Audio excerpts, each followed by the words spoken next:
Hey trainers, welcome to the holiday season in Sola.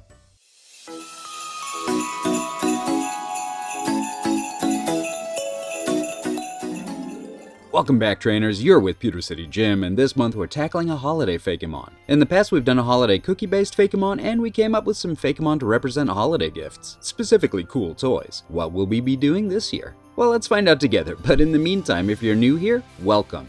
On this channel we do a lot of Let's Play stuff, both official and fan-made adventures, but we also do a lot of art. Our recent Artlock series kind of bridges the gap between the both, but Fakemon is the key driver of this artistic journey. Soul is this channel's ongoing project, and we have 131 species for a total of 149 designs. Soul is based on Southern California and a little bit of the surrounding locale. If any of that sounds like fun to you, it would be awesome if you could hang a holiday wreath on that like button. Go ahead and stuff the subscribe button into your stocking and a jingle bell might sound. And if you'd like to carol away down in the comments, I'm not gonna say no. Remember trainer, you are welcome here. Anyway, as might be evident, I do love the holiday season. Well, I enjoy the idea of the holiday season, I guess.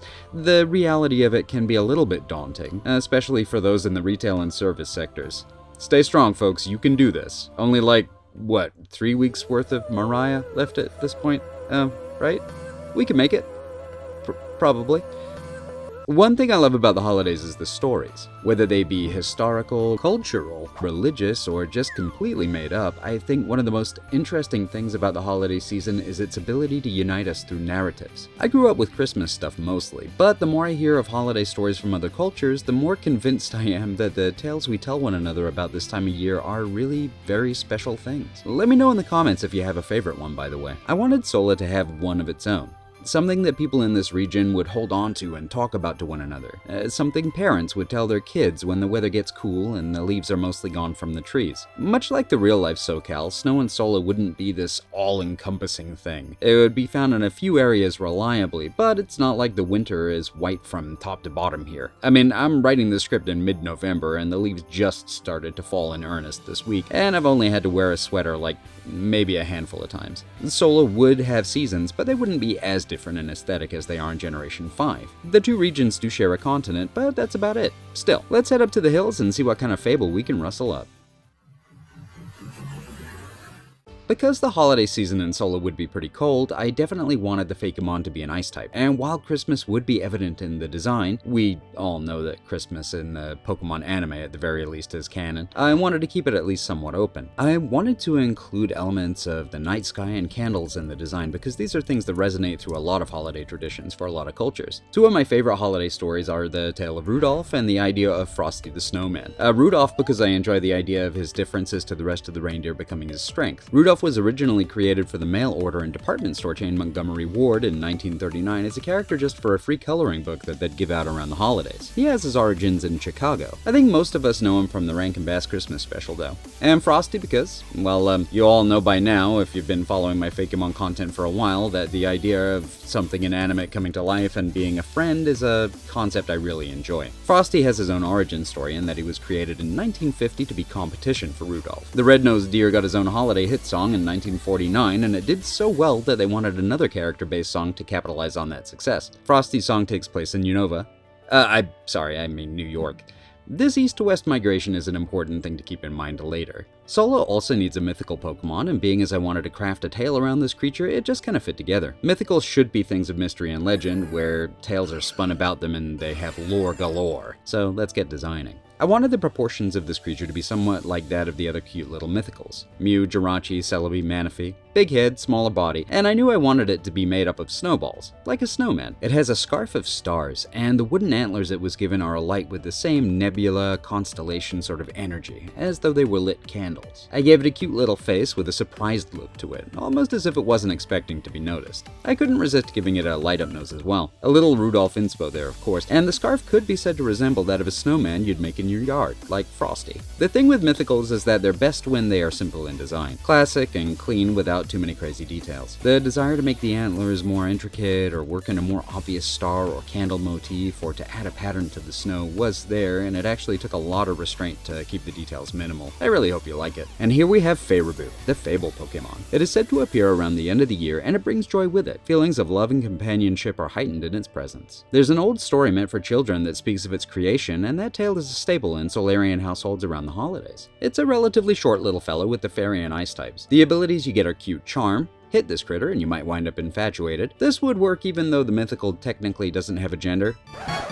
You know, it always felt odd to me that the infatuated status was so reliant on standard gender norms, and hold up, let me explain this to you, right? If my male jellyfish can fall in love momentarily with your female orangutan, and the only thing that matters is the gender of the monsters, that makes way less sense to me than the alternative where my male jellyfish might fall in love momentarily with your male jellyfish. It's just weird. In Sola, the infatuated condition would be a universal across any and all monsters unless their ability renders them immune to it, and it would be a non-stackable status effect like poison, sleep, freeze, and paralysis.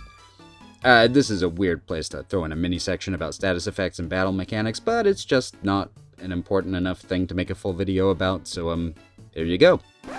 Other abilities are Cloud 9, so not affected by weather, and you'd get the hidden ability Snow Warning, which would summon hail. Stats and moves. A stat spread, which is probably not all too surprising. 600 total. Moves are a pretty solid list of stab options, and quite a few which make more sense after hearing the tale of its creation. Speaking of the story, by the way, here it is. A long time ago in Unova lived a brother and a sister. Their names were Calvin and Matilda. They loved everything about their home, but especially the Pokémon. Calvin's favorite Pokémon was Sawsbuck. He loved seeing them change color in every season. One day, Dad said, "Great news! They found a lot of nuggets in Sola. We're going to move there and make our fortune." Mom was excited.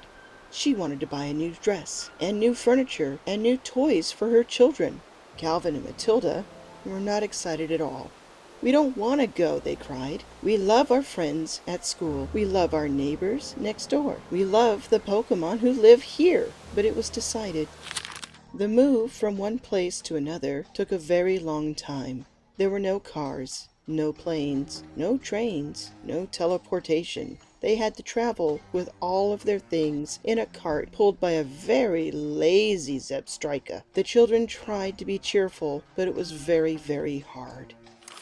But one day, they did it. They arrived to find their new home in Sola. The skies were a never-ending sea of blue above their heads. It was late in the year, but there was no snow to play in. Instead, it was warm and windy. The children missed their old home and the familiar things they liked. Their friends from school, their neighbors next door, the Pokémon they knew. "It's going to be okay, Calvin," said Matilda. "You'll still have me, and I love you." "I love you too," Calvin replied. He tried to smile, but it didn't work. But one night, it snowed. Matilda woke up feeling quite chilly and looked out the window to see flakes falling down into the mud. It was nothing like the heavy snow in Unova, but it was something. She almost woke up Calvin so he could see it, but instead she came up with a surprise. "There are no Sawsbuck here with their white winter antlers," she said quietly to herself. "But maybe I can make one, and he'll smile for sure." She wrapped up warm and snuck outside, ready to get to work. The snow was muddy and slushy and soaked through her mittens in no time flat, but she didn't mind. She made the shape of a Sawsbuck as best as she could from the snow and slush. She gave it antlers made of frosty branches and a face made of berries, orange, and cherry. She drew a smile on its face with pebbles she found. She worked so hard and so long. Her task wasn't done until almost dawn. Once it was done, though, she was happy. A single tear rolled down her cheek. It dribbled from her chin and froze midair and landed on the nose of her Snowsbuck. And in that tear was a world's worth of feelings. Sadness for what they left behind, happiness in the idea that this might make her little brother smile, and pride in working hard to make something new. Calvin woke up shivering. He hadn't expected the cold.